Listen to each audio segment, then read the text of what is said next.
ထိုမိန်းကလေးသည်မြို့၏အာဏာအရှိဆုံးဂိုင်းကောင်းဆောင်နှင့်မိသားစု၏အတိမခံဘဲလျှို့ဝှက်စွာချစ်ကြိုက်နေခဲ့သည်သို့သောထိုအမျိုးသားသည်မိန်းကလေးကိုမင်္ဂလာဆောင်ရန်အိမ်ပြန်ရန်ပြင်ဆင်နေစဉ်တွင်သူမသည်အခြားတစ်ယောက်နှင့်လက်ထပ်တော်မူဟုသောသတင်းကိုကြားသိလိုက်ရသည်သူသည်မင်္ဂလာဆောင်နေရာသို့ချက်ချင်းအလင်းအမြန်သွားကာသူမကိုခေါ်ဆောင်လာခဲ့သည်သူသည်မိန်းကလေးကိုသူ၏နေရာသို့ပြန်ခေါ်လာခဲ့သည်သူမ၏အဝတ်အစားများမှ passport တစ်ခုပြုတ်ကျလာသည်သူက passport ကိုဥစွာဆွဲယူလိုက်သည်မိန်းကလေး၏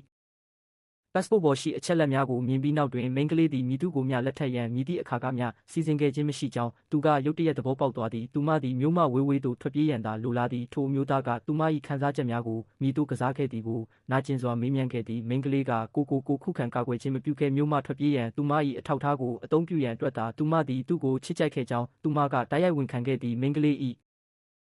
မိဘများကားမတော်တဆမှုဖြင့်ကွယ်လွန်ပြီးနောက်တွင်သူမသည်သူမ၏ဦးလေး၏မိသားစုမှမွေးစားခြင်းခံခဲ့ရသည်သို့သောသူမ၏ဦးလေးသည်သူမကိုမကြာခဏမှောက်မိုက်သောအခန်းထဲတွင်ပိတ်လောင်ထားပြီးမြည်သည့်နေရာသို့မျှသွားခွင့်မပြုခဲ့ပေထို့သို့အသက်ရှူကျက်စေသောမိသားစုမှထွက်ပြေးရန်အတွက်သူမသည်ဤအာဏာကြီးမားသောအမျိုးသားထံသို့ကိုယ်တိုင်ကပ်၍ချဉ်းကပ်ခဲ့ပြီးထိုအမျိုးသားကသူမကိုမစွန့်ပစ်ခဲ့ပေသူသည်သူမထွက်ပြေးရန်ကူညီပေးခဲ့သည့်အရာအလုံးသည်သူမ၏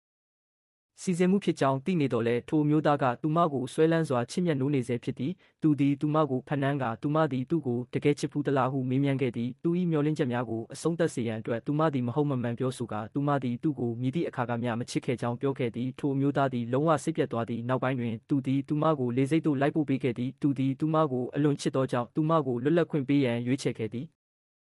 မိန်းကလေးထွက်ခွာသွားကြတဲ့ကထိုမျိုးသားသည်နေ့တိုင်းနာကျင်စွာနေထိုင်ခဲ့သည်သူသည်ချစ်ရသူ၏ပကြီးကားများကိုပြန်လည်မြင်တွေ့သောအခါမျက်ရည်များကျလာပြီးသူမအပေါ်ထားရှိသောချစ်ချင်းမေတ္တာကိုပုံအောခဲ့သည်ထိုအချိန်တွင်ထိုပကြီးကားသည်မိန်းကလေးခံစားခဲ့ရသောဒဏ်ရာအလုံးကိုဖုံးကွယ်ထားကြောင်းသူသတိပြုမိခဲ့သည်ဤအရာကထိုမျိုးသားကိုပို၍ပင်နာကျင်စေခဲ့ပြီးသူမကိုစောစောမကယ်တင်ခဲ့မိကြောင်းသူနောင်တရခဲ့သည်သူ၏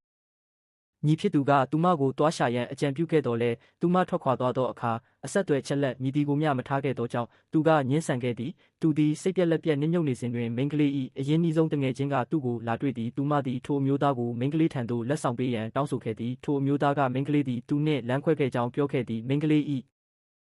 တငယ်ချင်းသည်ကောင်းမွန်သောလက်တွဲဖော်ကိုသူမမဆုံးရှုံးစေလိုသောကြောင့်မိန်းကလေးသည်ယခုအခါမြည်သည့်နေရာတွင်နေထိုင်နေကြောင်းလိပ်စာကိုတိတ်တဆိတ်ပြောပြခဲ့ပြီးမိန်းကလေးသည်သူ့ကိုအမြဲတမ်းချစ်မြတ်နိုးခဲ့ကြောင်းပြောခဲ့သည်ထိုစကားများကိုကြားပြီးနောက်တွင်သူသည်မိန်းကလေးကိုတွားရှာရန်ရဲစွမ်းတတ္တိကိုစုစည်းနိုင်ခဲ့သည်သူ၏အမှုပညာခမ်းမထဲသို့ဝင်သွားသောအခါမိန်းကလေးသည်ပကြီးဆွဲပြီးခါစဖြစ်ပြီးအားနည်းလွန်း၍မတ်တက်ရနိုင်တော့မည်မဟုတ်ကြောင်းသူတွေ့ရှိခဲ့သည်သူသည်အချိန်မီပြေးသွားကသူမကိုဖမ်းဆီးခဲ့သည်သူသည်သူမကိုအိမ်သို့ပြန်ခေါ်လာပြီးပုဂ္ဂလိကဆရာဝန်တဦးကိုခေါ်ခဲ့သည်ဆရာဝန်ကမိန်းကလေးသည်သူမ၏မိသားစုမှကြာမြင့်စွာထိန်းချုပ်ခံခဲ့ရကြောင်းနှင့်သူမ၏ဒဏ်ရာများပြန်လည်ကောင်းမွန်ရန်အနည်းဆုံး6လကြာမည်ဖြစ်ကြောင်းပြောကြားခဲ့သည်ထိုအမျိုးသားသည်အပြစ်ရှိကြောင်းခံစားခဲ့ရသည်သူသည်အချိန်တိုင်းသူမဘေးတွင်ရှိနေခဲ့လျင်သူမသည်ထိုဒဏ်ရာများကို